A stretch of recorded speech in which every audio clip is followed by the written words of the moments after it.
दोस्तों, एक गांव में एक बढ़ी रहता था। एक दिन वो अपने बेटे के साथ पिंजरा बनाने जंगल गया।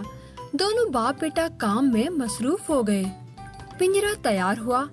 अचानक जंगल के बादशाह शेर ने वहाँ का रुख किया और गुस्से से दहाड़ा।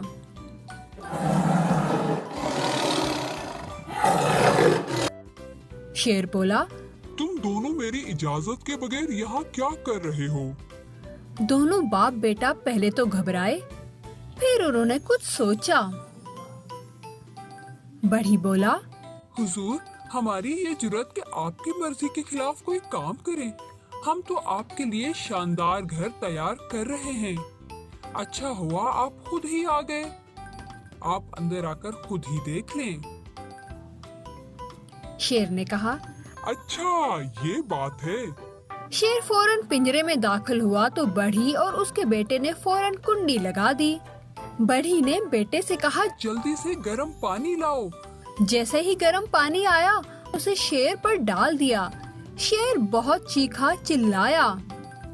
बढ़ी ने दरवाजा खोला तो शेर दुम दबाकर भाग निकला।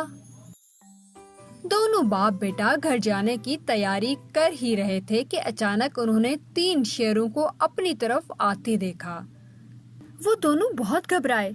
उन्हें और तो कुछ ना सूझा, वो दोनों दरख्त पर चढ़ गए। शेर भी बड़े अक्लमंद थे, सीढ़ी बनाकर चढ़ने लगे। बढ़ी बहुत परेशान हुआ। उसने अपने बेटे से कहा कि जल्दी से बाल्टी में गर्म पानी ले आओ।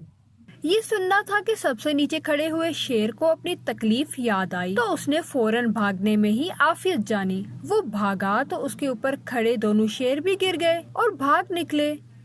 दोनों बाप बेटे ने सुकून का सांस लिया और अपने घर की राह ली। बच्चों, इस कहानी से हमें ये सबक मिलता है कि मुश्किल में घबराना नहीं चाहिए, बल्कि अक्ल से काम लेना चाहिए।